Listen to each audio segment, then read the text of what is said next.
Hey, everybody, this is Rob Benedict. Richard Speight Jr. right here. We're talking about Season 3, Episode 9, Maleficarum. There you go. And hey, before we get started on Maleficarum, if you're new to the podcast, please rate the show or leave a review on Apple, Spotify, or wherever you listen. Unless you're going to give us a bad review, in which case, keep your reviews to yourself. 5 stars, please. Or if you're a longtime listener and just never got around to it, now's your chance. Right. You've been going through your to-do list. Buy milk, raise children, earn money. Now time to get to the most important part of that list. Rate Supernatural Then and Now, That's the right. podcast. Yep. And then your journey is done. Yep. All right, let's get into it. The unpronounceable episode. A woman's teeth fall out. It's so gross. It's so gross. That scene is so gross. Man, the whole first half of this episode. There's a lot going on. There's real yick in this. It was the first time since watching that I had to turn away. Same. I literally had to turn away. A woman's teeth fall out while she's brushing them, and then she soon dies. Boom. End of episode. Good night, everybody. The end. Wow. Sam and Dean suspect black magic is involved and travel to Sturbridge, Massachusetts. The brothers pose as agents from the CDC and interview her husband, Paul. By the way, who seems very nonplussed about the whole thing, but go on. Yeah, I don't know what's going on with Paul, but yeah, what's he doing in this car eating the sandwich? Okay. He seems like he's hiding something. Sam and Dean search around the house and find a hex bag, indicating that witches are involved. Like Witch Speight. And hey, Witch Speight Jr. That's Speight Jr. Dean hates witches. While trailing Paul, they save him from nearly dying after eating a maggot-infested burger. Grossest scene ever. After searching his car, they discover another hex bag and burn it. They discover that he was having an affair with a neighbor, a practicing witch. Isn't that just the luck? I know. You try to have a simple affair with a neighbor. I know. And is it, I know. somebody from the, ladies' organization where they do good works and charities? I know. Why no? I know. It's a witch. And you go, which neighbor? And he goes, that neighbor. You're like, yeah, which neighbor? No, that neighbor. The brothers go to visit her and discover her dead body surrounded by satanic paraphernalia.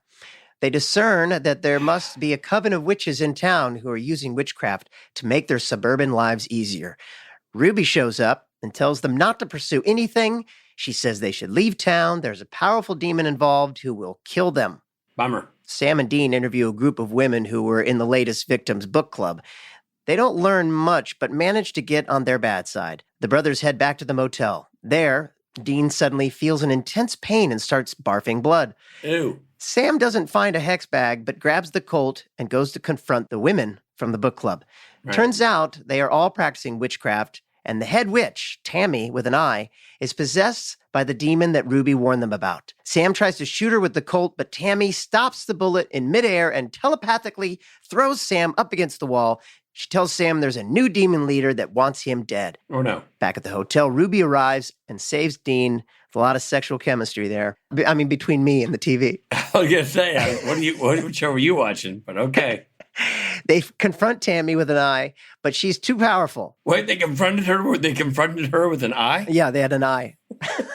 We learn that the demon in Tammy is the one that turned Ruby into a witch centuries ago and imprisoned her soul in hell. Wow. While Tammy is monologuing, one of the women from the book club is able to cast a spell, temporarily distracting Tammy, but long enough for Dean to grab Ruby's demon-killing knife and stab Tammy like Again, we don't have to do a times. lot of digging to figure out if our producers/writers like this episode. Not so much with the phrase, while she's monologuing, Yeah, the other lady's off doing something else.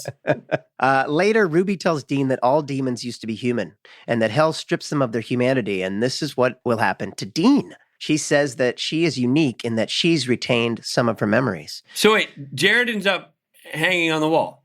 Or Sam. Sam's hanging on the wall. What happens to Dean? He's also hanging on the wall. Then he drops when the witch gets distracted. But wait. The demon gets distracted. So Sam's hanging on the wall, and at that time, what's Dean doing? Hanging on the wall. So you're saying that Sam and Dean are both hung?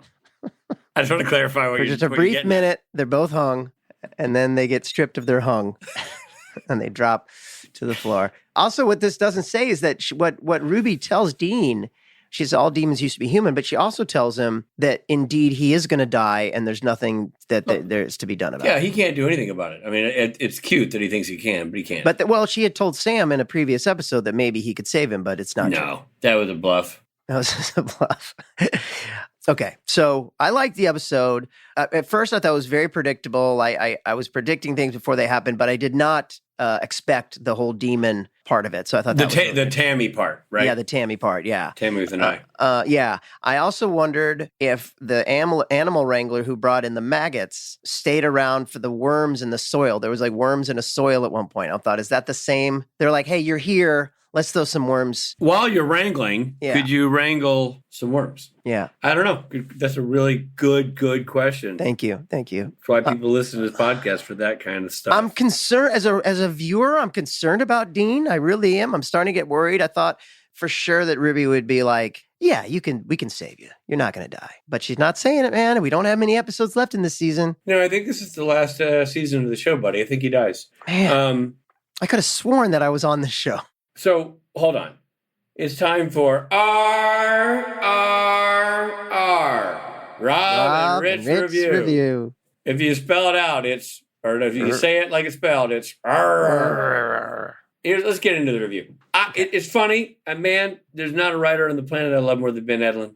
There's not a director on the planet I love more than Bob Singer. Yeah. This still isn't my favorite episode. Okay. You know, it's funny. It didn't have the usual Ben Edlund deeply rooted comic spin that I've come to love. In this episode. There were a couple moments. The witches were kind of funny for a second. 100%. The fact that they were all suburban housewives. I liked the episode. It's just usually the Ben Bob or the Ben Phil combos are just elevated beyond. And I would say this is a very, very, very solid episode. Very good episode, but not Ben Edlundian as much as the other ones. Yeah, I'd say, normally it's a home run with him. This was a base hit. Just a single, huh? Wow. Yeah, maybe a double. Still a base hit. I was going to say, I don't think it's a single, man. I think, if Ghost Ship is a complete whiff strikeout, this is definitely more than a single. It's a double. All right. It's not a triple. No, I'll go with you then. It's a double. But double means nothing to our fans because we don't rate these shows with baseball terminology. True. We do it by beards. True. By facial hair growth. So you need to tell me, in facially speaking, what's your rating? I got to think about it. A little bit. You know what I mean? Like I said, I like the demon stuff. I agree with you that it wasn't like it took me a while to get into it, and I was like, oh, okay. So there was some stuff missing, but the demon stuff was very strong. So in the same way, I think in the Village People, the guy with the mustache, I think he might have been the construction worker. If I had a nickel for every time you started a sentence with "in the Village People," a really strong mustache that looped down on the sides. It was a very strong mustache, but it wasn't a beard. That's what I'm going to give it. So Rob's giving it a Village People mustache. You're not talking about the mustache over the big nose. You're talking about an actual mustache. All right. I'm giving it to George Michael. I'm giving it a full but groomed, stubble, almost beard. Not quite beard, actually. George Michael kind of rocked that sort of almost Homer Simpson-esque sort of. Yeah, no, it was almost like a paste on. It looked drawn. Yeah. It was, but it was thick and full. Okay. And dark. A lot to like about that George Michael beard. Hey, there's I don't tell you, Rob, there's a lot to love about that construction worker's mustache. I mean, he was always my favorite. So Robbie goes with the Village People mustache, and I go with the George Michael beard. That's our review today here on RRR. Now, Rob and Rich Review. And now it's time for the interview portion. But do we have anybody to interview, Rob? We sure do. We have a returning guest to the podcast who is a longtime friend of ours. He worked as an assistant director for all 15 seasons of the series, and the cast and crew endearingly think of him as a walking encyclopedia of knowledge about the series. Please welcome once again Kevin Parks. Kevin Parks.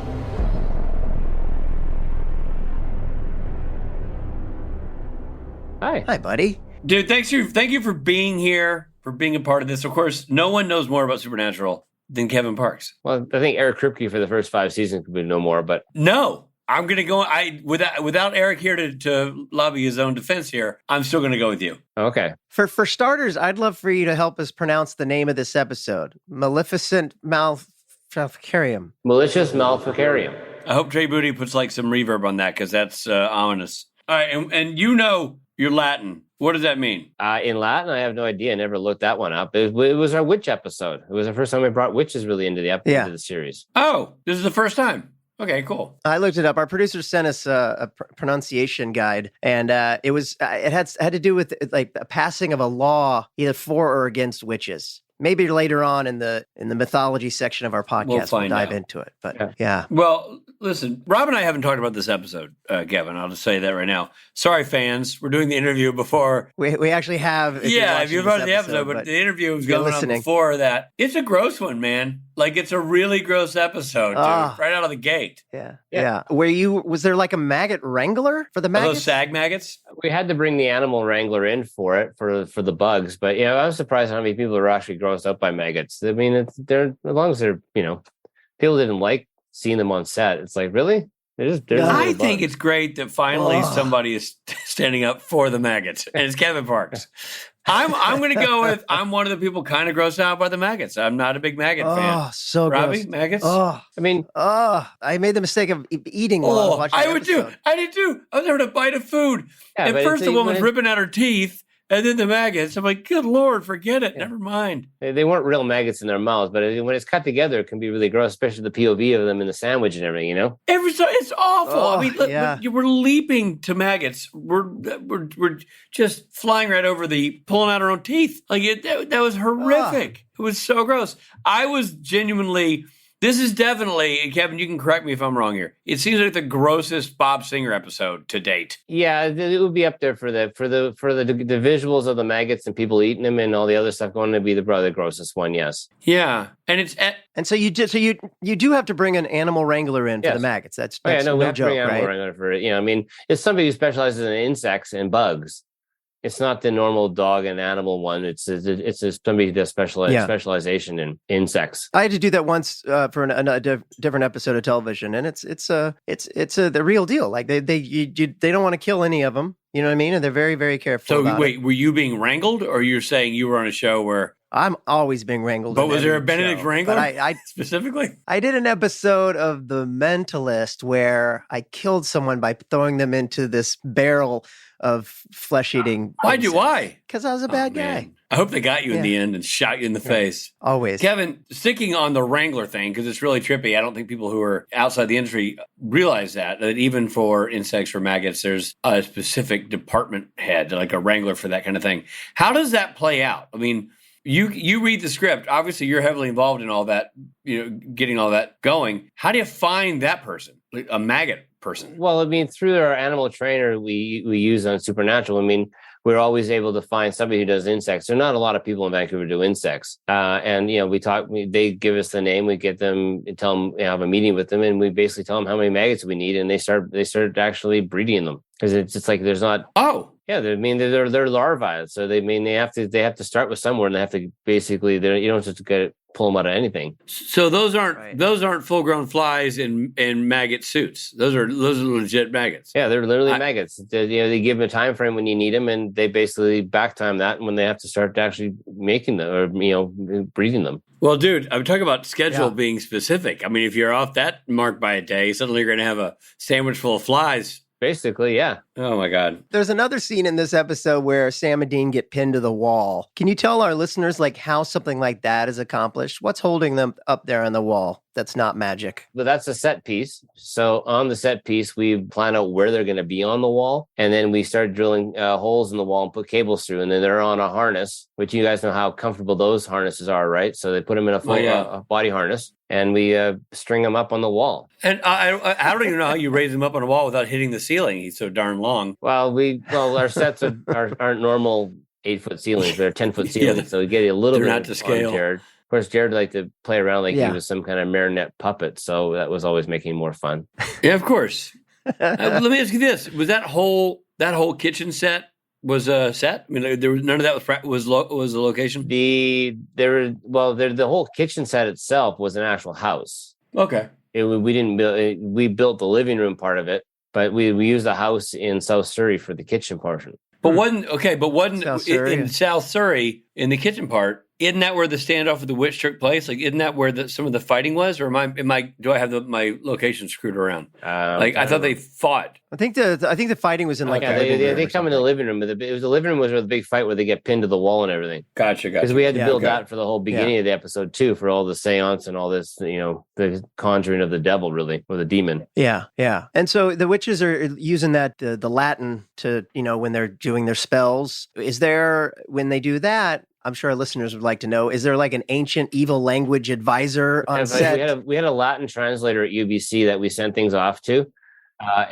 Really? In the first season, he had actually come to set because we didn't know how much we'd have to do, he would help with the Latin pronunciations. We sent everything off to him. He would go and translate it for us. We'd bring it and do a DVD for the cast who were doing the Latin, and then he would come on set. I think it was wasn't it Romanian we were doing in that episode? I think it was Romanian. It could have been. Yeah, it's all Romanian to me. But he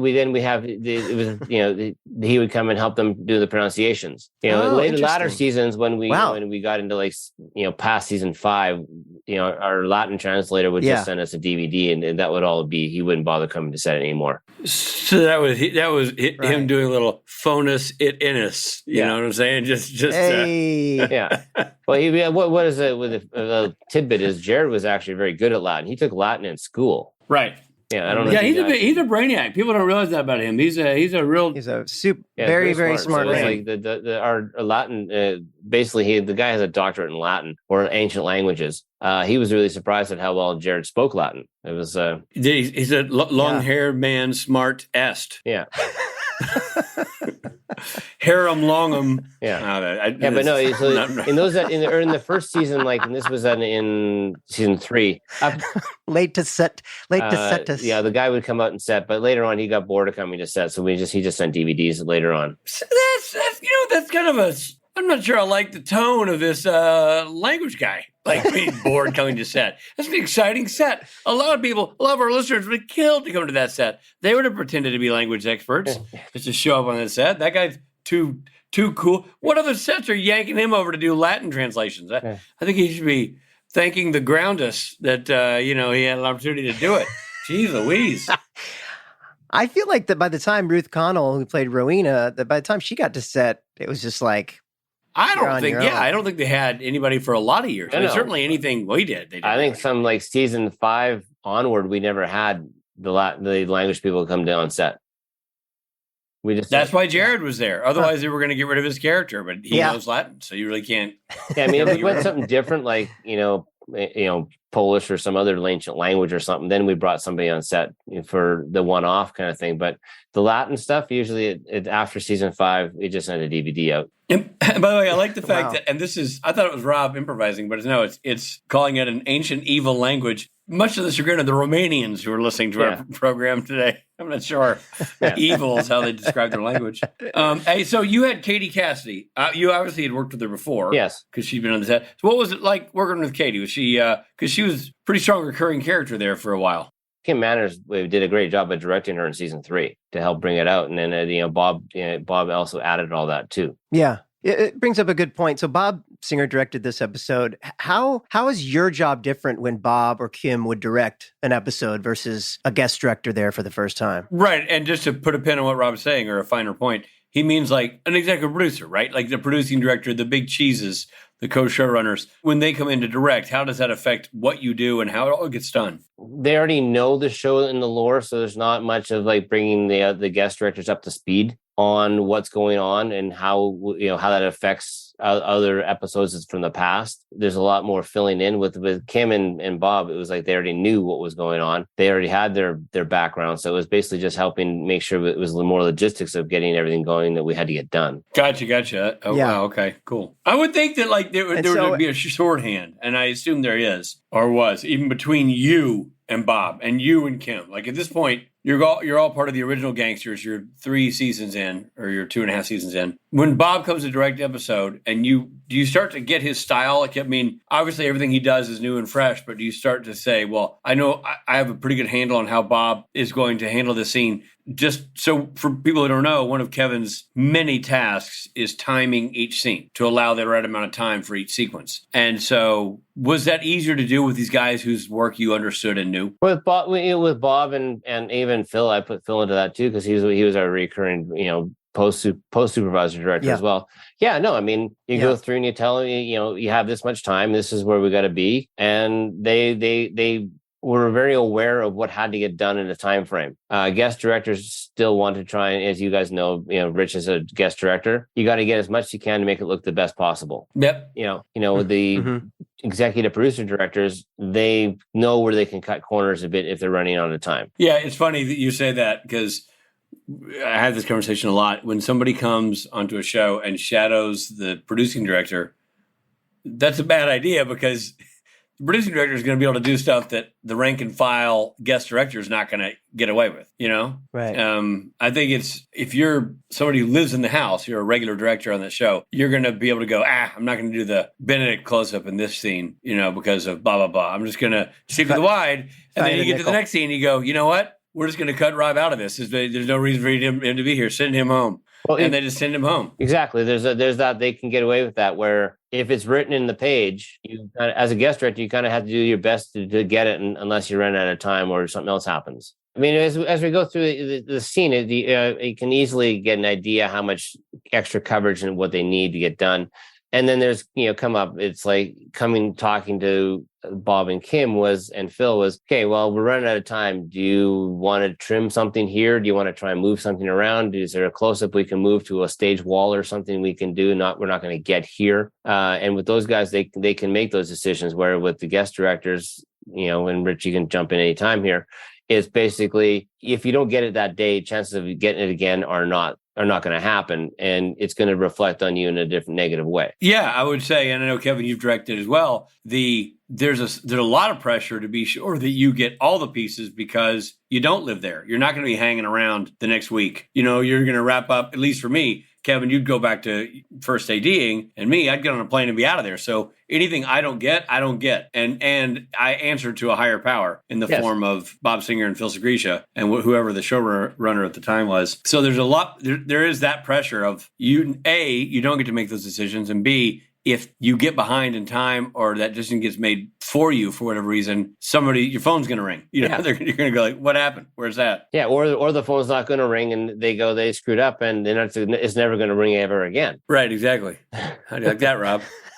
Kevin, are there any times with new directors and who are a little more green that you as assistant director have to go, hey, you're going to owe this, like you still have to have this shot, kind of help them with what they still owe, in other words, what they still need to shoot in that scene? Oh, definitely. As we're going through the coverage, and it's like we're going to start turning around, go other versions. It's like, well, you haven't got that guy over there yet. You haven't got that one. Right. Are you planning on another version of that somewhere, or what's your plan for that?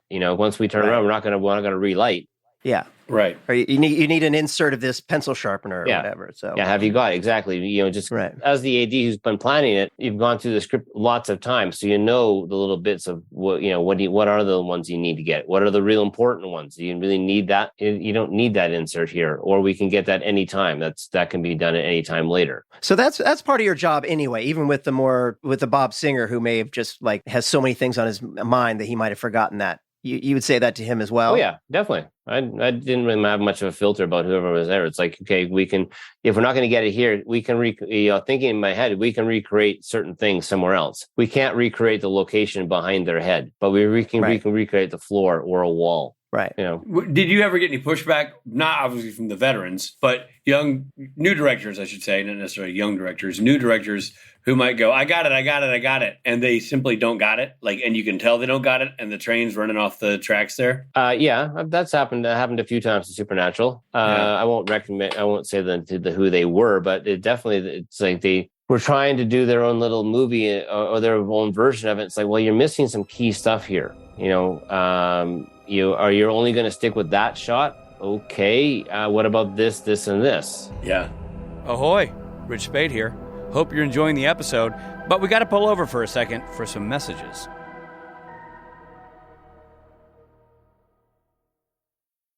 Hey, this is Richard Speight. You know what? It's 2024. It's a brand new year, and I bet you made some New Year's resolutions, and I bet one of them was to eat healthier. Well, you can get cranking on that resolution right now, my friend, with Factor.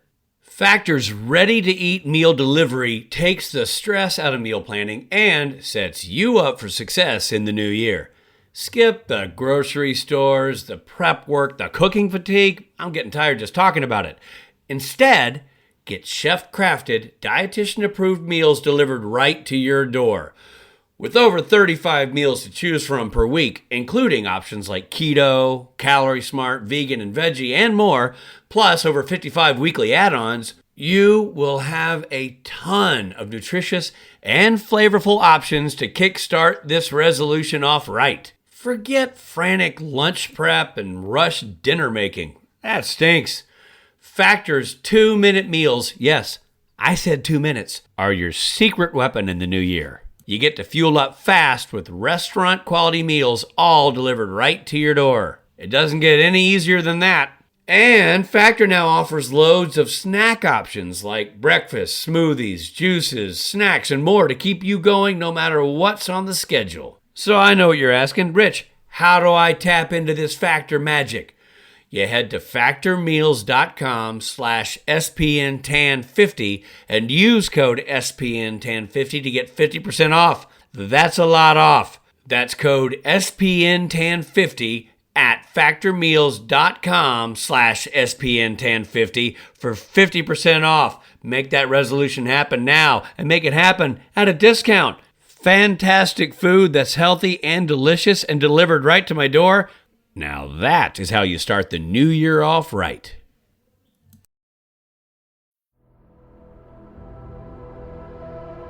Thanks for supporting Supernatural then and now. And now, back to the show. I remember, Parks had a good one on me. I don't know. I always give you grief about this one, Kevin. It was classic. It was like my third episode directing. And I didn't work with Kevin until several episodes in because I'd gotten teamed with Johnny Mac and then Gabe. Yeah. And I mean, I think I did like 3 episodes before you and I were ever actually doing an episode together. Yeah. And it was one we were doing in the church. And I got behind doing my teaser and spent my lunch staying on set trying to figure out how I was going to truncate my afternoon to make up for the time that I spent in the morning. And Kevin walked in. You were prepping with another director. So you walked in with whomever was up next. You're walking around and you go, "How's it going?" I'm like, "Oh, yeah, And of course, because you're following the times. And you go, "Yeah, I know. I'd say you're about half hour away from being supremely I'm like, "Thanks, Kev. Yeah. Thanks for that. Good luck." Professional term. As he patted me on the back and walked off. Yeah, well, with certain people like you, I could say that too. I mean, other. Oh, it was great, man. Yeah, lovingly so. But I was just sitting in that room by myself, just sweating bullets, trying to figure out what I was going to do with the afternoon and how to untangle it. Yeah. That was funny. So in the climax of this episode, you have 6 people in a room and a fight. In the what of this episode? In the climax. Nice. Okay. So you have 6 people in a room and there's a fight. That must have been a huge blocking challenge. Yeah, it is. It's always, and especially in a small space. I mean, once you put 6 people into a set, even if it's a large space, we would consider large. 6 people is a challenge. It's a challenge, Yeah. and you guys had this is before the days of pre-vising. So when you're getting into something like this, Lou Bolo, who would have designed this fight. So pre-visualizations, for those who don't know now, stunt teams will shoot their version of the fight using an iPhone or something, but it'll be pretty shot specific. You'll have a really good idea of all the elements of the fight, and everyone will have seen it visually before you go to shoot it. They weren't doing that then, right? We weren't doing that until we got Rob Hader. I mean, the other shows were pre-vising. A lot of the superhero stuff, we're doing pre-vis and stuff, but we didn't do any pre-vising until like season 13 and 14, probably whenever Rob came into the series. Lou basically did a kind of a prose version of what the fight would be. And he'd have the stunt people come in and they would rehearse with the doubles, what the fight would be. And then we would basically have the doubles come in a blocking, show the principals what the fight would be, and then we go from there. Now, how did that work for you in terms of timing? A good guess, but there's you 6 people in a fight, it's going to take probably 8 hours to do, and all this stuff they have to do, especially when we had to go and hang Jared and Jensen, with the killing of all the other people in there. It's a good guess in terms of how many. I go with the page count and then how many cast are in it, and I add a couple extra numbers and make an hour of it all. Yeah. And I can go through and count the beats. Each beat's going to be at least 2 or 3 shots. So you go through that, and then you do the obligatory wide shot for either side. So interesting. Right. Cool. You look at that scene when you kind of know how it's all made. You look at that scene like that, and you're like, "Ooh, that was a day." Yeah. I also felt sorry for the one actress, the one witch who's like the nicer witch who was just in the background for the entire sequence. Yeah. She's just by the fireplace. So, oh man, that poor thing, just hanging out, no lines. Yeah. Yeah, but you know what? Overtime, Robbie. Overtime. That's true. Yeah. But she's turned away from the action. Even it's like the back of her head. I'm like, oh, yeah, that's tough. Yeah, no, there's a couple of people like that. Would just kind of like, it's like there's just, why are they here? Yeah, I know. That's like when you get to be a more veteran actor, you start making suggestions like, I think I would go sit in the other room during this. It was funny. Jared and Jensen would always say that, like, hey, I think when that wolf comes through that door, I'd probably skedaddle over to that sitting area. Yeah, and I remember the first time they would say that, I'm like, what? Why would you? Oh, okay. Right. Yeah. Sure. Yeah. You're not putting me in the background of that shot for just the sake of putting me in the background. I'm over here. I'm off that camera. Yeah. Exactly. So the writer's strike was looming when this episode was shot. No horseback riding for anybody for a good chunk of time. Yeah, that's right, and also the written word. Writer's strike. Right. Yeah. There you go. And once again, we're on the precipice of another writer's strike right here in 2023. Yeah, man. Isn't that ironic? I thought that as I was reading that question. Yeah. But do you remember the conversations about how that would impact the season? At this point in time, it was looming, but it wasn't really in the forefront. But because this episode I think was shot in September, and by the end of November, that's when the writer's strike started. So we still had a couple months to go. We're not sure. And negotiations hadn't really been going very far yet. Right. With all the buildup of what was happening, it became more prevalent in the October time.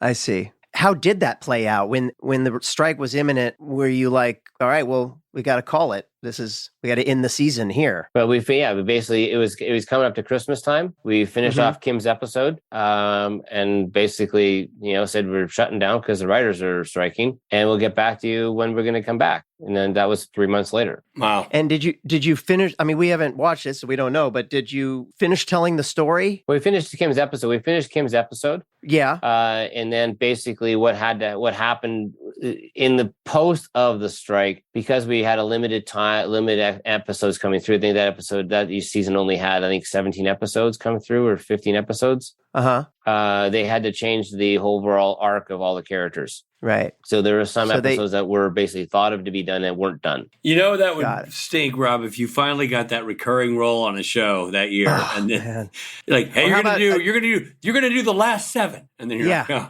Or how about like you're a new writer and you're like, all right, we're giving you episode 18. Yeah, no, it's all you. Basically, when we broke for the break, the breaking and for Christmas and the strike, it came up that when we came back, they had to figure out how to truncate the season to still make sense for finishing off where they wanted to finish off. Right. Wow, amazing. That's like complex things going on, man. Yeah. Can't believe we're back there again. Yeah, I know. Exactly. They're talking about the same things again. It's like, okay, didn't we learn in 2008, or actually 1998 as well? That was my first time I had a writer's strike. Everybody has to get a little bit of a shakeup every now and then. Everybody, I guess I won't get into it, but it feels like the time is nigh for something dramatic. Yeah, something needs to be done, but it's just hard to go through. Well, it's a shame we have to go to the point of a strike to actually make the change, as opposed to, guys, just can you make up a plan now and not go on strike? Agreed. Yeah, it's a real shame. Yeah. One last question,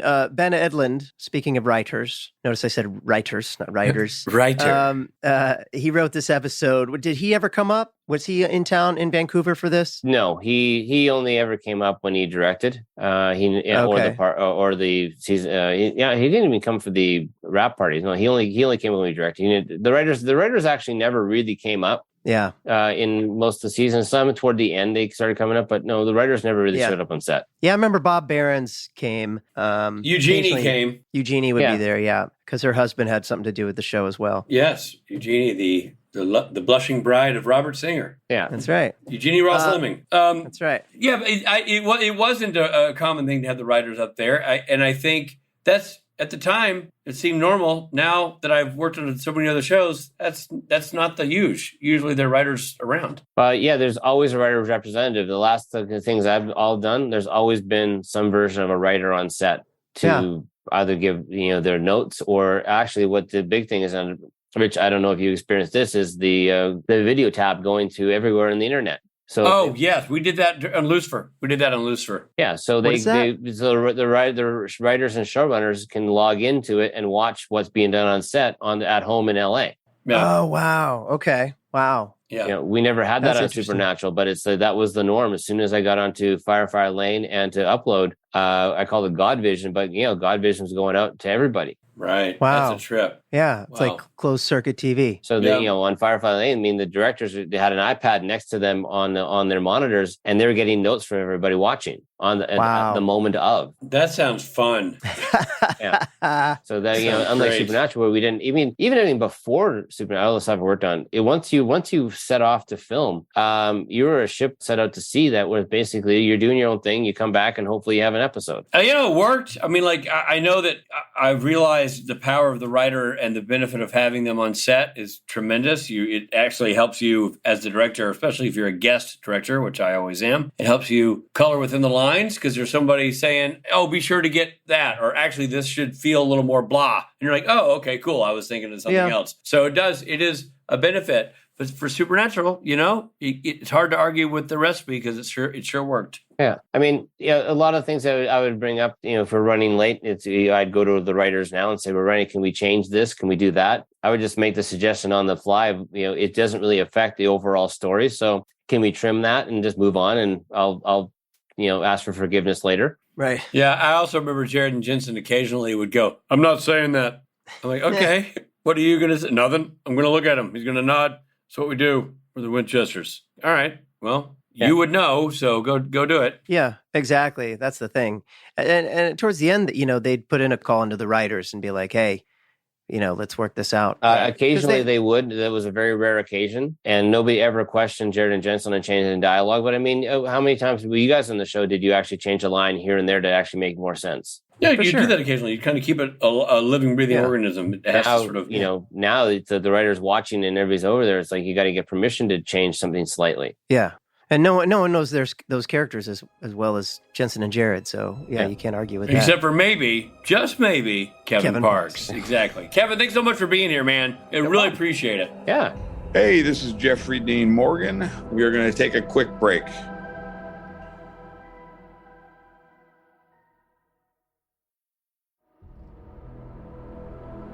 Hey, it's Jeffrey D. Morgan again. Welcome back to the podcast. Well, it's great to talk to Kevin, eh? Yeah. Dude, I'm not kidding. There's nobody who knows more about the show than Kevin Parks. Do you realize he was quoting details about the shooting schedule from 15 years ago? I know. There was no question we asked where he's like, "I don't remember that." We're like, "Man, that must have been a tough day that day that you shot the fight." He's like, "Oh, it was, but we had a 5 a.m. call. And winds out of the northeast at about 10 miles an hour. We shot this in interestingly, September. Did you see that scene where they're walking to the car out of a house and they're just getting pelted with rain? Nobody's even trying to stop the rain. They're probably like, "Oh, the rain's so bad. Let the boys get wet," Bob Singer said. "Let them get wet." Yeah. Bob famously bellowed. Yeah. And then they get in the car and they're dry as bones. They're literally dry as bones. You know what Jensen told me the other day, and I don't know if we talked about this. I feel like we did talk about it when he was on the podcast, but because I told him, I was like, we're laughing a lot at how much it rains on you guys. And he said in the first season, in one of the rainy days, they gave him umbrellas. I think were you in the room when he was telling me this? They gave him and then Kim Manners said, no, Eric Sam Kripke. and Dean don't wear umbrellas. Eric Kripke called because Eric Kripke was very involved as he is on The Boys now. Like he will call and be like, "It's coming from Kripke, it's coming from God," and he's like, "Sam and Dean don't wear umbrellas. They they're I guess use umbrellas. We're not saying they were wearing umbrella hats, but yeah, yes, they were wearing umbrellas. They fight demons. It was a big deal. Like never again. Right. All right. Well, let's get into some mythology. Okay, so what is Malleus Maleficarum? Originally published in 1486, it was considered the complete compendium of demonology and witchcraft. Good, because I had a sort of a partial compendium of demonology and witchcraft. Glad to know where I can finally get the complete guide. Yeah, I had the complete works of Shakespeare, but I never had the witchcraft. The title translates to Hammer of the Witches. Of the what? Witches. Like Speight Jr.? That's Speight Jr. Supposedly, the author wrote it to prove witchcraft was true and tried to explain why most witches were women. Wait, witchcraft? Thatcraft. Ah. The book recommended torture to get confessions out of accused witches and encouraged those guilty to be burned at the stake. Oh, man. It sounds like just a women-hating thing. Yeah, seriously. The book was condemned by the Catholic Church for its unethical procedures and for conflicting with the Church's doctrines on demonology. I got news for you. If you got the hierarchy of the Catholic Church accusing your book of being unethical, dude, you're deep in the muck. It's bad news, man. Like, if they are looking down their nose at you, and those people let a lot of crap slide, holy macaroni. Yeah, this guy was a jerk. This author. It was originally published in Latin. English translations can be found at your local bookstore or on Amazon. Of course, it was originally written in Latin because the guy's a pompous jerk who is like, well, you must be able to read Latin. Yeah, he's one of those guys. Like you took Well, guess Spanish. what? Dave or whoever wrote this thing, his name is I won't Dave. be reading it. It was Dave. No last name. Why don't you tell him about hex bags, Rich? Hex bags. The word hex comes from Germany and means to be witch. And every day I am witch. I wake up, I'm witch. Check myself at lunch, and I'm still witch. And then at bedtime, I go, yep, I'm witch. So really, hex means to be me. Thanks for listening, everybody. Okay, it comes from Germany. It means to be witch or to cast a spell. They typically contain bones, sticks, and men named Herbert. No, wait, herbs that have meaning to the one that they are made for. Hexbag uses typically fall into one of four categories: to protect, to empower, to curse, or to destroy Rob Benedict. Wait, what? Oh, sorry, to heal. I misread that. To heal. Okay. Wow, that's very specific. Four categories of hex bags. And now it's time for Sam uses the aliases Detective Bachman and Detective Turner. Bachman Turner Overdrive. That's right. These are the names of two members of the 70s rock band, Bachman Turner Overdrive, also known as BTO. Production designer Jerry Wanick has said that the Spanish-looking motel room was inspired by the song Conquistador by Procol Harum. Do you know that song or that band? I know Procol Harum, the band. I do not know Conquistador. Eric Kripke has said on the day he was working with Bette Edlund on the stakeout scene with the burger, that morning he opened his outdoor trash can and there was a dead possum in it, and the entire inside of the trash can was covered in maggots. That's gross. Couldn't stop thinking about it all day, so he asked Ben to put maggots in the scene. Well, there you go. That's gross. It's still gross. It's all gross, but it works. It works for this supernatural show. Dean says the address 309 Mayfair Circle when calling in Amanda's dead body. This is likely a reference to Anne Rice's Mayfair Witches. Oh, nice. Sam's research folder has a copy of a local paper called Sherwood Community News. It features an article entitled Craft Corner with Liz Goldwyn. Liz Goldwyn was the assistant art director on Supernatural from 2006 to 2009. That's fantastic. Coincidence? I think not. That's a fantastic fun fact. Typically, the episode titles are simply translated into foreign languages. This episode had unique titles in a number of territories. In Germany's, it was called Witch Magic.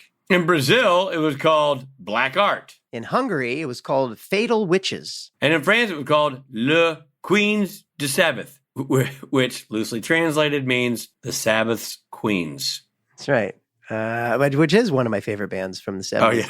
So good. I like all of those titles better than Maleficarum. Well, there's a reason for that. You can't say that one. True. Oh, Robert, will you ever learn? End of sitcom. Roll credits.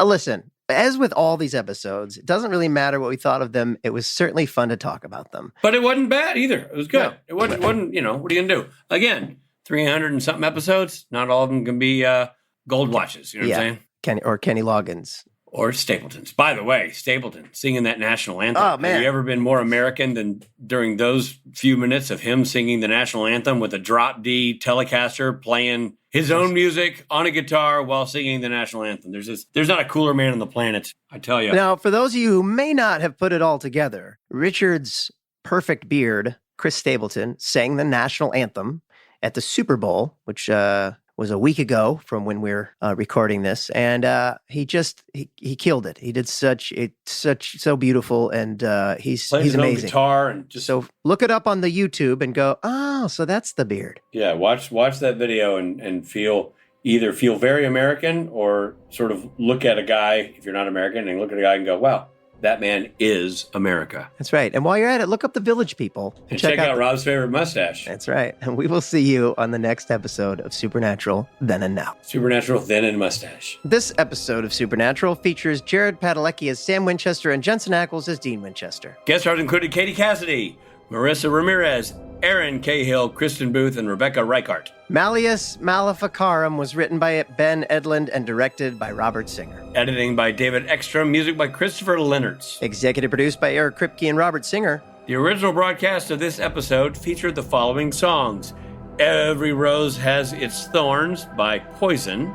And I Put a Spell on You by Screamin' Jay Hawkins. This episode originally aired on January 31st, 2008. This episode of Supernatural Then and Now was hosted and executive produced by Richard Speight Jr. and Rob Benedict. Produced by Stephen Hine, written by Stephen Hine and Haida Holscher. And edited and associate produced by Trey Booty. What's up, Booty? Music provided by Tim Wynn. The episode was recorded with the help of Sonic Fuel Studios. This podcast is from Story Mill Media. Follow the podcast on Instagram and Twitter, pretty please, at SPN Then and Now. And become a member of the podcast at patreon.com/SPN Then and Now.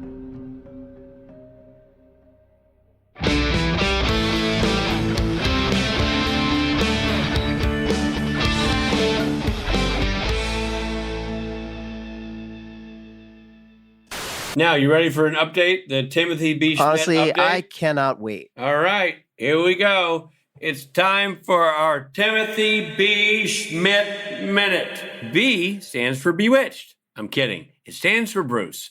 Born October 30th in 1947, he's an American musician, singer, and songwriter. He's performed as the bassist and vocalist for Poco and the Eagles.